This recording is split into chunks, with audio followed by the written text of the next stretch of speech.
habits. Do not claim them as bad or good. These habits are just habits that we've conditioned ourselves over the years, and it's comfort, whether it be drinking a bottle of wine every night, and that's very common practice once you have a stable job, or a few glasses of wine or beer with your friends. And alcohol needs to drop. Our body just cannot process the alcohol as we'd like anymore. We don't wake up feeling good about ourselves, and a really intense cycle happens, and we need to be more mindful of these type of behaviors that we've adapted. Easier said than done. I totally get it. It's not just about the drinking and our junk food eating. Binging is quite common, and if you were born in the 60s and 70s, we were brought up very differently than the children that are brought up now with their eating habits. I was brought up in the 60s, and I was brought up in the 70s, and my comfort food is takeout food. It's TV dinners, it's canned foods. I grew up with that. Vegetable intake was actually overboiled canned vegetables and maybe frozen entrees, Sara Lee, with a little tiny scoop of potato and little tiny dices of carrots. So that lifestyle, to adapt that and to actually get more vegetables, doesn't really feel natural anymore. But to work with the estrogen dominance that does occur as our hormone imbalances occur, green vegetables is key. Ground milled up flaxseed, milled up chia seeds, anything milled, make it finer so your body can extract all those good omega oils that are in those seeds, including hemp seed. Good oils is also really important as well. Those are healthy fats to help lower your cholesterol and help with a cardiovascular disease that can occur. The reason is we want to take better care of ourselves in our late 30s up to our 50s and going into our 60s. We want to be healthy dynamos. We want to have vibrant lives. We want to live and see our children be healthy as well. It's really key to know that we are setting an example for the younger generations as well by eating a lot of vegetables, drinking a lot of water. Reading those labels is key. I know that I too fall into the trap of, yes, my belly is not exactly, perfectly toned, or the six-pack. It's commonly talked about. You need to accept your body, that it's aging. I know that at our age group, it's harder to accept that it's hard to lose weight. However, if you're working on your muscle mass, and I know that looking at the scale is really important for a lot of people to use as an indicator for their success, you need to develop a good relationship with how you react to the number on the scale. At times it can trigger the rest of the day's tone.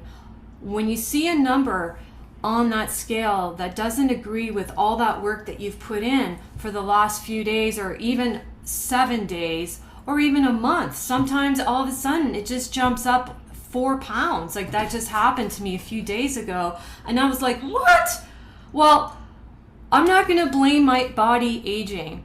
I am not going to say, you know what, beat myself up for the rest of the day. It's just a reality. Our metabolism changes. It can be unstable. I worked hard on my sodium intake. It jumped. A lot of times, believe it or not, if you are not having hyperthyroidism or you're having any health issues, sometimes your body just holds on to the water. Why? Maybe I'm a little more dehydrated than I thought. So one little tip I actually do now, when I see the scale jump up, I actually pinch my skin. Even in the morning time, I will pinch my skin. And if you pinch it and it bounces right back, that's a really good indicator that you're hydrated. So you've been keeping your hydration, and then you're like, why did I put on 2-3 pounds overnight? Well, it's our body. I don't know what else to say, but pinch your skin right now and see if you're hydrated or not. Because believe it or not, if you've been running outside for at least 45 minutes or exercising and you pinch yourself, you will notice the skin will not bounce back as fast. not to panic. It just means it's a good indicator to stay hydrated. I know with the clients that I talk to that the scale, and I'll come back to this topic, it is not the scale giving you bad news. It's how we react, and we need to change our mindset. We need to start learning how to love and have a better relationship with our body.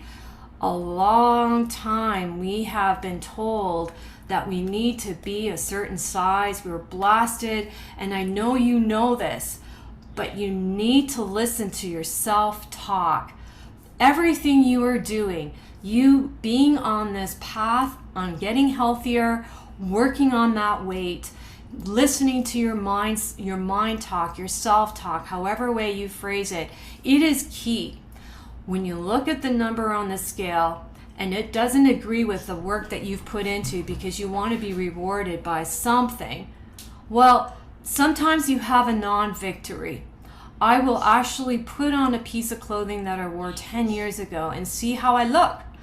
If the number on the scale doesn't align with how I look in my dress, I use that as a way to set my tone for the day. How do you set it? Do you want to let a number discourage you from your work?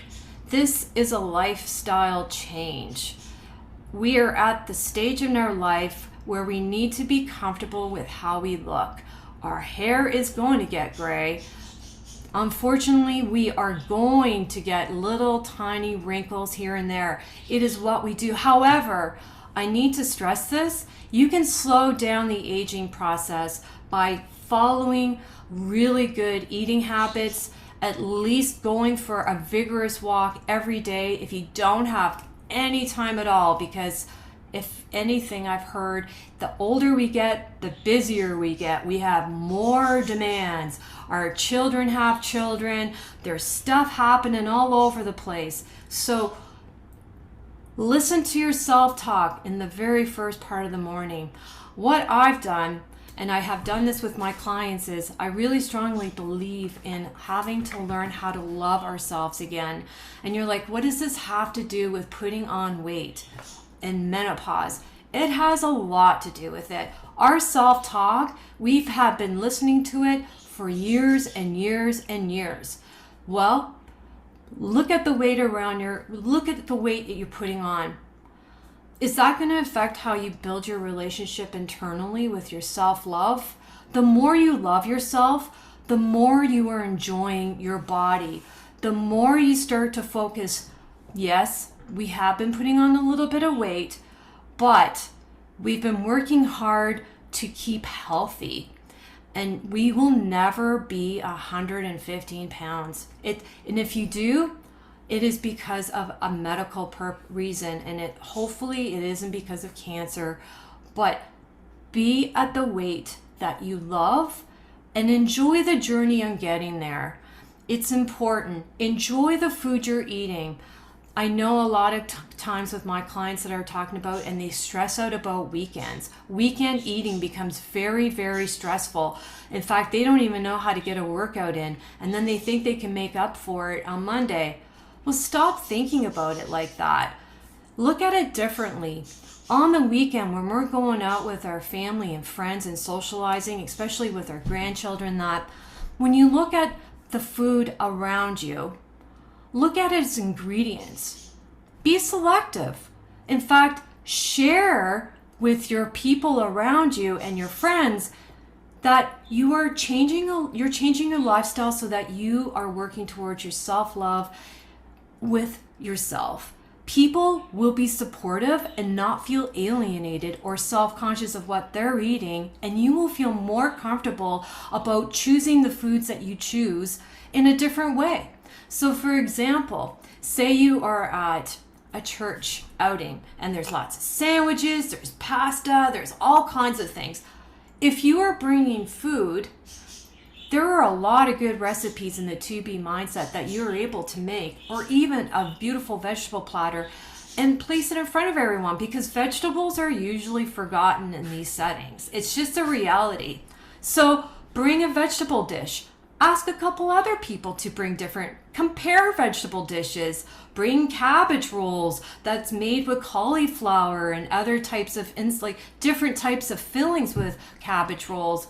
It doesn't always have to be high in fat. However, you can eat some of your own food and balance out the vegetable intake with your carb intake. Or eat before you go to these outings, just a little bit, so that you are able to make healthier food changes, and this will help you enjoy the event that you're going to be attending. But always, always be free and open about talking about those lifestyle changes you're going through. It's always little tiny changes. Yes, we are definitely going through a lot of hormonal changes. In fact, we're losing our hormones. It's a time where we're not going to be able to reproduce babies anymore. And there's an emotional aspect with that. That's huge. You know, you're like, oh, 10, 15 years I have. Well, believe it or not, it doesn't take long. It goes by. So the more you adjust to the idea of your own physical transition, you will not start attacking food as emotional or stress eating. And there's just so many things that have been mentioned in Lana's To Be Mindset book that you need to consider or refresh your memory on what kind of eater are you? These are all things to be considered when you are going through menopause. If you're concerned, you are more than welcome to get your hormones checked at your doctor. I did, because after what I went through, I had to, because I was still experiencing something. And even though I was told I had a complete hysterectomy and I couldn't figure out what was going on, only to discover that they left one ovary. So I actually had a serious hormonal imbalance. So it answered a lot of questions. Always go to your doctor to talk about or a naturopath or whoever healthcare provider you're comfortable talking to. And then blood work I'm pretty sure blood work is free in the States. I know in Canada it is. And it's really recommended that you do, because it also asks to get your cholesterol levels tested as well. This is just as important. One thing I do want to mention, just to sort of wrap up this talk, it's about ghrelin. It's our gremlin. It increases with our transition into menopause. It increases, and there's no denying it. Even if you never ate a lot before and you're wondering why you're putting on weight, well, believe it or not, ghrelin hormone, which helps with the cravings, what helps bring on our hunger we need to, ask yourself this, and it's brought up in the To Be Mindset book as well. Are you actually hungry for food? Or do you need to just drink water? Or both? With my clients, I do work really hard, and it takes almost a month, believe it or not, to understand, are you eating out of hunger or are you eating out of habit? Do you need to eat 3 times a day? Sometimes it's better to eat 6 times a day in tinier meals. You need to find out what type of hunger you have. This also serves a purpose for menopause and weight loss, because believe it or not, we were different people when we were in our 20s and 30s, and we ate differently when we were hungry, and hunger felt different. Hunger, besides just serving our body nutrients, it was also to provide energy to take care of our kids and be really busy. Well, we don't have children anymore, so our hunger needs actually change, and therefore our eating habits need to change as well. So with your mindfulness techniques, listen to your self-talk. Are you talking a food down, and why are you talking it down? Be curious to your mindset talk. Explore the sentence in your head. If you look at the scale and you're happy about it, well, ask yourself, why are you happy about it? You might think, I'm really happy because I worked really hard for 7 days and now my numbers are down. Then ask yourself, is that really what's important to you? Or is it because you feel really healthy and it's giving you confidence and motivation to continue on? There's a whole theory about asking yourself why 5 times to go deeper and deeper into the reasoning of why. And this just doesn't have to be with weight loss. It could be with almost anything when it comes to your health journey. always ask yourself why 5 times. And believe it or not, it helps you strip away to the truth of what is so important to you, and it helps you to be more authentic with who you are as well as your body image. So in conclusion, with menopause and weight loss, it's up to you. It's up to listening and how you work with your mind talk. It's how you are with your self-love, working with that and building self-love again. It's accepting that the person you are now, and now accepting how you were in the past, but be celebrating how you have reached to this point. And we are so lucky to be healthy and being able to exercise and having the ability to go to our healthcare providers and having those services optional for us to work towards our optimal self. Does anybody have any questions at all? I have opened the chat box just in case. I'm going to add 2 more links. I really wanted to talk about bloating, which actually is quite a significant factor with menopause and weight loss, because sometimes our number on this scale isn't so much about body fat. Well, it's there, but it's also bloating as well, which was in the 4-week gut protocol, and it's very similar. So I've posted, all have peer review references: sleeping and weightless, which is about weight loss, and bloating, which is very common with menopause. And some people will eat till they have a food baby. And there's a lot of other things we can talk about. So if there are any questions, or you would like me to go deeper into something before we get cut off, please feel free to chat. I respect everyone that's here. It's a safe environment and there is absolutely no judgment whatsoever. It's just hard to have a webinar with no questions, and that I'm fine with that too. Sorry, it's just First of all, Noelle, that was amazing. So thank you. I had never heard of the gremlin hormone before, so that's kind of new to me. Is that's oh, like a it's great. Yeah, so it's spelled like this. Oh, or grelin? it's Graylin, which is Okay. the gremlin. So that's how we remembered it in nutrition class. It's the Okay. gremlin, right? But I mean, it was just a way to remember for the hormone and all the chemistry that goes with ghrelin. So ghrelin. So, anyways, yeah. And Interesting. if anything, with menopause, and I know that there are quite a lot of people with dread. Our body actually has a set point, which is really commonly known. So I hear this a lot as well. Like, for example, people be like, every time I lose weight, I always end up at 155 or 180.